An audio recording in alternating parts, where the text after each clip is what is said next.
Hi friends, ಎಲ್ರಿಗೂ ನಮಸ್ಕಾರ. JNC cooking ರೆಸಿಪೀಸ್ಗೆ ಸ್ವಾಗತ. ನಾನು ಜಯಶ್ರೀ. ಇವತ್ತಿನ ರೆಸಿಪಿ ಸೀಸನ್ ಸ್ಪೆಷಲ್ ಹಸಿ ಅವರೆಕಾಳು ಉಪ್ಪಿಟ್ಟು. ಇದನ್ನ ತುಂಬಾ ಕಡಿಮೆ ಸಮಯದಲ್ಲಿ ಹಾಗೆ ತುಂಬಾ ರುಚಿಯಾಗಿ ಹೇಗ್ ಮಾಡೋದು ಅಂತ ತೋರಿಸ್ತಾ ಇದ್ದೀನಿ. ಬನ್ನಿ ಇದನ್ನ ಹೇಗ್ ಮಾಡೋದು ಅಂತ ನೋಡೋಣ. ಮೊದಲು ನಾನಿಲ್ಲಿ ಸ್ಟವ್ ಮೇಲೆ ಒಂದು ಪಾತ್ರೆ ಇಟ್ಕೊಂಡಿದ್ದೀನಿ. ಪಾತ್ರೆಗೆ ಒಂದು ಅರ್ಧದಷ್ಟು ನೀರು ಹಾಕೊಳ್ತಾ ಇದ್ದೀನಿ. ಈ ನೀರನ್ನ ಕುದಿ ಬರೋವರೆಗೂ ಕಾಯಿಸ್ಕೊಳ್ಬೇಕು. ನೋಡಿ, ನೀರು ಇವಾಗ ಕುದೀತಾ ಇದೆ. ಇವಾಗ ಇದಕ್ಕೆ ಹಸಿ ಅವರೆಕಾಳು ಹಾಕೊಳ್ತಾ ಇದ್ದೀನಿ. ಒಂದು ಬೌಲು ಅವರೆಕಾಳು ಹಾಕ್ಕೊಂಡು ಕಾಳು ಚೆನ್ನಾಗಿ ಸಾಫ್ಟಾಗಿ ಬೇಯೋವರೆಗೂ ಬೇಯಿಸ್ಕೊಳ್ಳಿ. ನೋಡಿ, ಕಾಳು ಈ ಥರ ಕೈಯಲ್ಲಿ ನೋಡಿದರೆ ಸಾಫ್ಟಾಗಿ ಬೆಂದಿರಬೇಕು. ಅಲ್ಲಿವರೆಗೂ ಚೆನ್ನಾಗಿ ಬೇಯಿಸ್ಕೊಳ್ಳಿ. ಇವಾಗ ಇದು ಬೆಂದಿದೆ. ಇದನ್ನು ಸೋಸ್ಕೊಂಡು ಸೈಡ್ಗೆ ಎತ್ತಿಟ್ಕೊಳ್ತಾ ಇದ್ದೀನಿ. ನೆಕ್ಸ್ಟು ಅದೇ ಸ್ಟವ್ ಮೇಲೆ ಒಂದು ಬಾಣಲಿ ಇಟ್ಕೊಂಡಿದ್ದೀನಿ. ಬಾಣಲಿ ಬಿಸಿ ಆದಮೇಲೆ 1 ಸ್ಪೂನು ತುಪ್ಪ ಹಾಕ್ಕೊಳ್ತಾ ಇದ್ದೀನಿ. ನೀವು ತುಪ್ಪ ಬೇಡ ಅನ್ನೋರು ಎಣ್ಣೆನೂ ಕೂಡ ಹಾಕ್ಕೊಳ್ಬೋದು.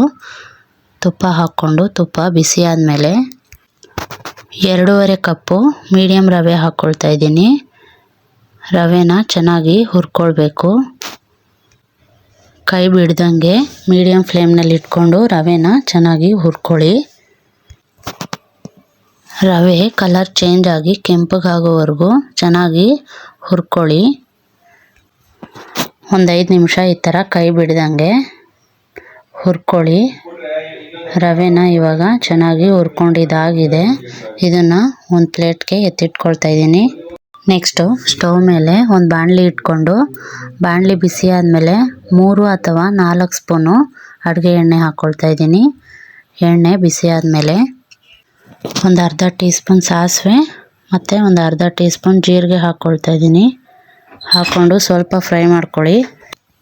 ನೆಕ್ಸ್ಟು ಹಸಿರು ಮೆಣಸಿನ್ಕಾಯಿನ ಈ ಥರ ಉದ್ದುದ್ದಕ್ಕೆ ಕಟ್ ಮಾಡಿಕೊಂಡು ಸೇರಿಸ್ಕೊಳ್ತಾ ಇದ್ದೀನಿ.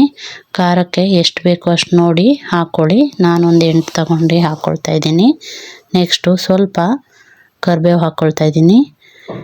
ಇಷ್ಟನ್ನು ಹಾಕ್ಕೊಂಡು ಸ್ವಲ್ಪ ಫ್ರೈ ಮಾಡ್ಕೊಳ್ಳಿ. ನೆಕ್ಸ್ಟು ಒಂದು 3 ಮೀಡಿಯಮ್ ಸೈಜ್ ಈರುಳ್ಳಿನ ಈ ಥರ ಸಣ್ಣ ಸಣ್ಣದಾಗಿ ಕಟ್ ಮಾಡಿಕೊಂಡು ಸೇರಿಸ್ಕೊಳ್ತಾ ಇದ್ದೀನಿ. ಈರುಳ್ಳಿ ಸ್ವಲ್ಪ ಕಲರ್ ಚೇಂಜ್ ಆಗೋವರೆಗೂ ಫ್ರೈ ಮಾಡ್ಕೊಳ್ಳಿ. ಮಧ್ಯೆ ಮಧ್ಯೆ ತಿರುಗಿಸ್ಕೊಳ್ತಾ ಫ್ರೈ ಮಾಡ್ಕೊಳ್ಳಿ. ನೋಡಿ, ಈರುಳ್ಳಿ ಎಲ್ಲ ಇಷ್ಟು ಬೆಂದರೆ ಸಾಕು.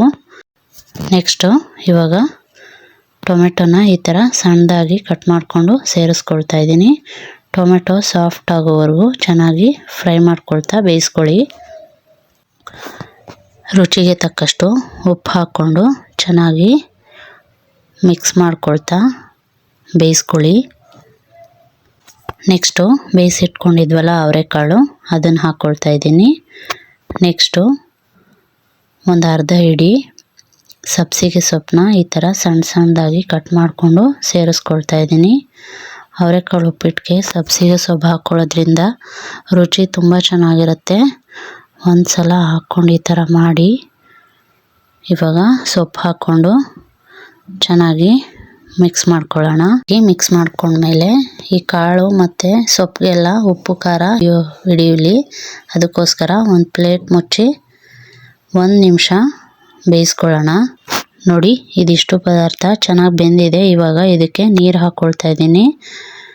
ನಾನು ಯಾವ ಬೌಲಲ್ಲಿ ರವೆ ತೊಗೊಂಡಿದ್ನೋ ಅದೇ ಬೌಲಲ್ಲಿ 1 ಕಪ್ಗೆ 3ರಷ್ಟು ನೀರು ಹಾಕ್ಕೊಳ್ಳಿ.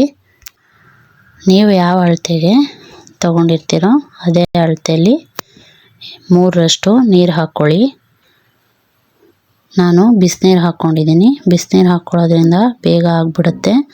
ಅದಕ್ಕೋಸ್ಕರ ಬಿಸಿನೀರು ಹಾಕ್ಕೊಂಡು ಈ ಹಂತದಲ್ಲಿ ರುಚಿ ನೋಡ್ಕೊಳ್ಳಿ. ಉಪ್ಪು ಬೇಕಾ ನೋಡಿಕೊಂಡು ಹಾಕ್ಕೊಳ್ಳಿ. ಇವಾಗ ನೀರು ಕುದಿ ಬರಲಿ. ನೋಡಿ, ಇದೆಲ್ಲ ಚೆನ್ನಾಗಿ ಕುದೀತಾ ಇದೆ. ಇವಾಗ ಹುರಿದಿಟ್ಕೊಂಡಿದ್ವಲ್ಲ ರವೆ, ಅದನ್ನು ಹಾಕ್ಕೊಳ್ಳೋಣ.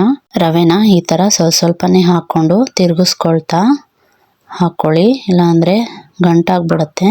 ಅದಕ್ಕೆ ಈ ಥರ ತಿರುಗಿಸ್ಕೊಂಡು ಕೈ ಬಿಡ್ದಂಗೆ ರವೆನ ಹಾಕ್ಕೊಳ್ಳಿ. ಇವಾಗ ಎಲ್ಲನೂ ಚೆನ್ನಾಗಿ ಒಂದು ಸಲ ಮಿಕ್ಸ್ ಮಾಡ್ಕೊಳ್ಳಿ. ರವೆ ಹಾಕ್ಕೊಂಡು ಚೆನ್ನಾಗಿ ಮಿಕ್ಸ್ ಮಾಡಿಕೊಂಡು ಒಂದೇ ಒಂದು ನಿಮಿಷ ಲಿಡ್ ಕ್ಲೋಸ್ ಮಾಡಿ ಬೇಯಿಸ್ಕೊಳ್ಳೋಣ. ನೋಡಿ ಉಪ್ಪಿಟ್ಟು ಹದವಾಗಿ ಚೆನ್ನಾಗಿ ಬಂದಿದೆ. ಕೊನೆಯಲ್ಲಿ ಇವಾಗ ಇದಕ್ಕೆ ಸ್ವಲ್ಪ ಹಸಿ ಕಾಯಿ ತುರಿ, ಸ್ವಲ್ಪ ಹೆಚ್ಚಿರೋ ಕೊತ್ತಂಬರಿ ಸೊಪ್ಪು, ಕೊನೆಯಲ್ಲಿ ಒಂದು ಅರ್ಧ ನಿಂಬೆಹಣ್ಣ ಈ ಥರ ಹಿಂಡ್ಕೊಳ್ಳಿ. ಈ ಥರ ನಿಂಬೆಹಣ್ಣು ಹಿಂಡ್ಕೊಂಡು ಕೊನೆಯಲ್ಲಿ ಚೆನ್ನಾಗಿ ಮಿಕ್ಸ್ ಮಾಡಿಕೊಂಡ್ರೆ ರುಚಿಯಾದ ಹಾಗೆ ತುಂಬ ಕಡಿಮೆ ಸಮಯದಲ್ಲಿ ಮಾಡುವಂತಹ ಹಸಿ ಅವರೆಕಾಳು ಉಪ್ಪಿಟ್ಟು ರೆಡಿ ಆಯಿತು. ನೀವು ಒಂದು ಸಲ ಮನೇಲಿ ಟ್ರೈ ಮಾಡಿ. ಉಪ್ಪಿಟ್ಟು ಇಷ್ಟ ಇಲ್ಲ ಅನ್ನೋರು ಕೂಡ ತುಂಬ ಇಷ್ಟಪಟ್ಟು ತಿಂತಾರೆ. ನೀವು ಒಂದು ಸಲ ಟ್ರೈ ಮಾಡಿ ಹೇಗೆ ಬಂತು ಅಂತ ಕಮೆಂಟ್ ಮಾಡಿ. ಈ ಉಪ್ಪಿಟ್ಟು ರೆಸಿಪಿ ನಿಮಗೂ ಇಷ್ಟ ಆದರೆ ಪುಟ್ಟದೊಂದು ಲೈಕ್ ಮಾಡಿ. ಹಾಗೆ ನನ್ನ ಚಾನಲ್ನ ಇನ್ನೂ ಸಬ್ಸ್ಕ್ರೈಬ್ ಮಾಡ್ಕೊಳ್ದೆ ನೋಡ್ತಿದ್ರೆ ದಯವಿಟ್ಟು ಸಬ್ಸ್ಕ್ರೈಬ್ ಮಾಡ್ಕೊಂಡು ನೋಡಿ. Thank you.